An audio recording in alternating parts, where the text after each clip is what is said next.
Corporal रजवाड़ Umeshwar Singh, ये हैं witness, और उन्होंने आइडेंटिफाई कर दिया यासीन मलिक को और बोला है कि साहब जनवरी की उस ठंडी सुबह को 1990 यही बंदा था जिसने गोली मारी थी। स्क्वाड्रन लीडर रवि खन्ना और 3 और उनके साथियों को इस बंदे ने कत्ल करा था, ये बोला है। और ये जो कॉर्पोरल साहब हैं, जो ये रिटायर हो चुके हैं अब, इन्होंने ये बात बताई है कि मैं इसका चश्मदीद गवाह हूं क्योंकि मुझे भी गोलियां लगी हैं। दोस्तों, समय आ गया है यासीन मलिक को टांगने का। मैं साफ सीधी बात कहता हूं, क्यों दाएं बाएं की आपको स्टोरी सुनाऊं, ठीक है ना? बाकी तो आप मीडिया से जान ही लेंगे। मैं आपको बताता हूं, इसको टांगने की एक मुहिम चलानी चाहिए और मैं उस मुहिम का हिस्सा बनना चाहूंगा। मैं ये चाहता हूं कि इसके ऊपर एक मुहिम चले और अगर इसके खिलाफ केस लड़ने के लिए सरकार केस लड़ रही है, जाहिर सी बात है हम कुछ भी मदद कर सकते हैं, हमें करनी चाहिए। ये बहुत जरूरी है। आपने इंडियन एयरफोर्स के ऑफिसर्स और मैन को मारा, राइट? और आप मजे कर रहे हो, आप आराम से वहां पे बैठे हो, ह्यूमन राइट्स के आप गाने गाते हो। ह्यूमन राइट्स के क्या, हम ह्यूमन राइट्स के, ये बड़ा देवता आदमी बन रखा है, सबसे बड़ा और इसको जरूरी है और ये टंगेगा। और दोस्तों, जब ये टंगेगा ना फांसी में, ये फांसी के तख्ते पर जाएगा और जब ये सूली से टंगेगा तब ऐसे लगेगा जैसे घड़ी की सुई जाती है ना, ऐसे चर्र चर्र करके ऐसे घूमेगा ये, तब जाके शांति होगी दिल में। इसको टांगना क्यों? ये पाकिस्तान के एजेंट है। मैं आपको इसकी पहले कहानी बताता हूं, फिर मैं आपको बताऊंगा कि हम लोगों की क्या गलती है। लाहौर में एक होटल है पर्ल कॉन्टिनेंटल, इन पाकिस्तान का पहला 5 स्टार होटल था, ऐसा कहा जाता है। अब मैं आता हूं पर्ल कॉन्टिनेंटल स्पेसिफिकली लाहौर में। दोस्तों, जब यासीन मलिक बैठा था पर्ल कॉन्टिनेंटल की कॉफी शॉप में, तो एक लड़की आई वहां पे और उसके साथ 2-3 बंदे आए। वो 3 बंदे थे आईएसआई के, ठीक है? और वो लड़की थी, उसका नाम था मशाल। बाद में इनकी शादी हुई, शादी करवाई पाकिस्तान की एजेंसी आईएसआई ने, और वो बन गई मशाल मलिक, यानी कि यासीन मलिक की बीवी। आज की तारीख में यासीन मलिक की बीवी, जो यासीन मलिक एक टेररिस्ट है, उसकी बीवी को इतनी इज्जत दी इन्होंने। ये दोस्तों इतने गंदे लोग हैं ना, इतने घटिया लोग हैं, इतने जिसको कहते हैं कि they have no sense of honour. यही लोगों ने, पाकिस्तानियों ने जिन्ना की बहन को मार दिया। जिन्ना की बहन के कातिल एक आतंकवादी की बीवी को आज की तारीख में उसको वुमेन एम्पावरमेंट का मिनिस्टर बना रखा है काकड़ की सरकार में। वो यासीन मलिक की बीवी है। अब यासीन मलिक को कंट्रोल करने के लिए मशाल मलिक उसको कंट्रोल करती थी और मशाल मलिक को कंट्रोल करती थी आईएसआई। ऐसे कश्मीर में इंसर्जेंसी चलती थी और ऐसे प्रोपेगेंडा। अच्छा, इसने तो मार दिया, इसने तो कत्ल कर दिया, जो इंडियन एयरफोर्स के ऑफिसर्स एंड मैन थे उनका कत्ल कर दिया। इसके बाद यह बन गया शांति का मसीहा। यह लंबे लंबे लेक्चर देता था और भाई साहब इसके लंबे लंबे लेक्चर सुनने के लिए यह आता था दिल्ली। ये फोटोग्राफ देखिए, ये देखिए फोटोग्राफ, देख लिया आपने? ये फोटोग्राफ आप कई बार देख चुके होंगे। कैसा लगा आपको? बुरा लगा?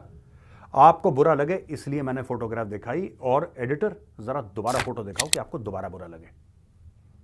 ये आपके देश के प्रधानमंत्री आतंकवादी से हाथ मिला रहे हैं, ठीक है?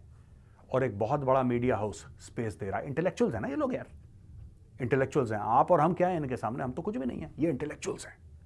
The power of debate, the power of conversation. ये ऐसी अजीब और गरीब बकवास की, क्या उसको ठोको पकड़ के, क्या उसके साथ डिबेट करनी है साला? क्या कॉन्वर्सेशन करनी है उसके साथ?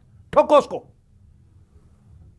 प्रधानमंत्री के साथ हाथ मिला रहा है यहां पे, मीडिया हाउस हाथों हाथ दे रहे हैं। पाकिस्तान एम्बेसी में जा रहा है वो, पाकिस्तान एम्बेसी में उसको खाना खिलाया जा रहा है। वो बहुत बड़ा हीरो आया है, बहुत कोई 30 मार खान है भाई ये। He is a great man. हो बैठो जी बैठो, आओ चाय पानी पूछो साहब से। ये उसको इज्जतें दी जा रही हैं। और हम क्यों पाकिस्तानी को ब्लेम करें?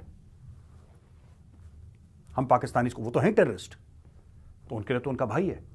तुमने क्यों इसको इतना चैंपियन बना रखा था यहां पे कि दिल्ली में आके प्रधानमंत्री से मिले, कैबिनेट मिनिस्टर से मिले, पीएमओ जा रहा है, बातें कर रहा है, बड़े बड़े मीडिया हाउस। और सर आप क्या समझते हैं कश्मीर इशू के बारे में? आप क्या समझते हैं कश्मीर? मुझे लगता है कि कश्मीर में जो ह्यूमन राइट्स की सिचुएशन है वो थोड़ी गड़बड़ है और कश्मीरियों के से भी पूछना चाहिए। और जो यूनाइटेड नेशंस के ये हैं फलाना ढिमका, हमें ये करना चाहिए। पूरा यूएन पूरा ये गाना गाता था वहां पे। और लोग कहते थे यार क्या आदमी है यासीन मलिक। यासीन मलिक को चाहिए था अमित शाह। मैं आपको बताता हूं, हर एक ताले की एक चाबी होती है, ठीक है जी? और हर एक सर के लिए एक लठ बनाई है भगवान ने। इसकी लठ थी अमित शाह। अमित शाह ने बोला गायब करो इसको, बहुत ज्यादा गाना गाता है ये और बेसुरा गाता है।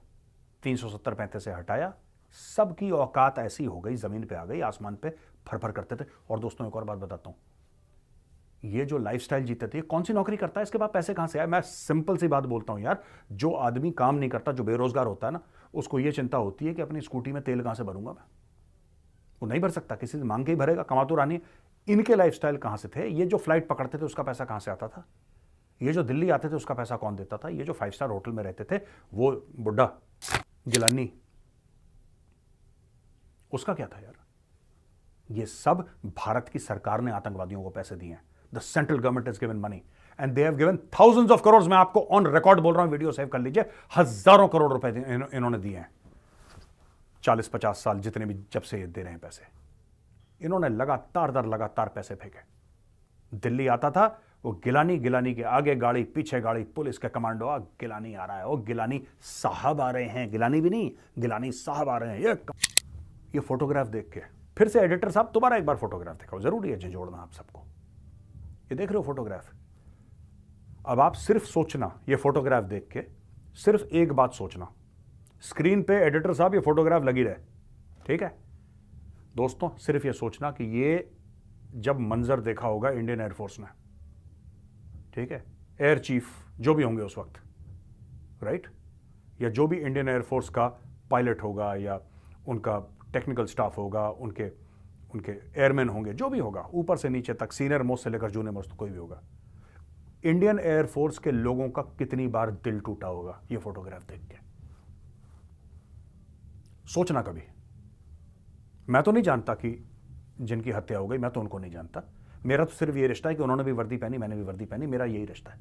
और भारतवासी हैं, जाहिर सी बात है, इंडियंस हैं, तो हमें तो दुख होगा। लेकिन आप ये सोचना कि कितनी बार इंडियन एयरफोर्स के ऑफिसर और जवान ये फोटो देख के उनका दिल टूटा होगा। उसका हिसाब चाहिए, और उसका हिसाब तब होगा जब ये टंगेगा। हेलो, नमस्कार एंड जय हिंद दोस्तों, स्वागत है आपका मिस्टर भारत में। दिल्ली के तिहाड़ जेल में उम्र कैद की सजा भुगत रहा यासीन मलिक के लिए उम्र कैद की सजा काफी नहीं है। यासीन मलिक के गुनाह इतने बड़े हैं कि उम्र कैद जैसी सजा इस आतंकी के लिए वरदान है। लेकिन अब जल्द ही यासीन मलिक फांसी पर लटकता हुआ नजर आने वाला है। यासीन मलिक की इंडियन एयरफोर्स के 4 जवानों को गोली मारने वाले हत्यारे के तौर पर पहचान कर ली गई है। 25 जनवरी 1990 की सुबह जब इंडियन एयरफोर्स के जवान ड्यूटी पर जाने के लिए पुराने श्रीनगर के हवाई क्षेत्र में अपनी बस का इंतजार कर रहे थे, तभी इन पर आतंकी हमला हुआ था। इस हमले में 4 जवान शहीद हो गए थे और 40 जवान जख्मी हो गए थे। इस हमले का आरोपी यासीन मलिक और अन्य 5 लोगों के खिलाफ जम्मू के ताड़ा अदालत में चार्जशीट दाखिल की गई थी। लेकिन देश में उस वक्त एक वर्ग आतंकवादियों को बचाने में हमेशा आगे रहता था, उसका जलवा था। यही वजह थी कि सीबीआई जांच और अदालत में आरोप पत्र दाखिल होने के बाद भी यासीन मलिक को 1994 में छोड़ दिया गया था। उसके बाद हत्यारे यासीन मलिक ने हिंसा का रास्ता छोड़कर शांतिपूर्ण तरीके से विरोध करने का रास्ता अपनाया था। हो सकता है कि इन्हीं शर्तों पर उस वक्त की सरकार ने यासीन मलिक को राहत दी होगी। उसके बाद उस वक्त के प्रधानमंत्री मनमोहन सिंह ने यासीन मलिक से मुलाकात भी की थी। इस मुलाकात की तस्वीरें आज भी भारतीयों को तकलीफ देते हैं। लेकिन अब फिर से आतंकी यासीन मलिक के गुनाह उसके सामने खड़े हो चुके हैं। उस हमले में बाल बचे वायुसेना के रिटायर्ड अफसर राजवर उमेश्वर सिंह उस आतंकी हमले के चश्मदीद गवाह है। उन्होंने यासीन मलिक की पहचान कर ली है। राजवर उमेश्वर सिंह जी ने कहा कि ये वही यासीन मलिक है जिसने बंदूक निकालकर हमारे जवानों पर हमला किया था। यासीन मलिक एक और मामले का आरोपी है। जब 1989 में यासीन मलिक ने तत्कालीन केंद्रीय गृह मंत्री मुफ्ती मोहम्मद सिंह की बेटी रुबैया सईद का अपहरण किया था और उसके बदले आतंकवादियों को छोड़ने की मांग की थी। इतना ही नहीं, यासीन मलिक कई भारत विरोधी आतंकी गतिविधियों में शामिल रहा है। यासीन मलिक के गुनाह इतने बड़े हैं कि उसके लिए एक ही सजा है और वो है की सजा। बाकी दोस्तों, आपका इस वीडियो के बारे में क्या कहना है, नीचे कमेंट बॉक्स में बताइए। और ऐसे ही वीडियोस के लिए मिस्टर भारत को अभी सब्सक्राइब करें। मैं मिलता हूँ आपसे अगले वीडियो में, तब तक के लिए जय हिंद, जय भारत।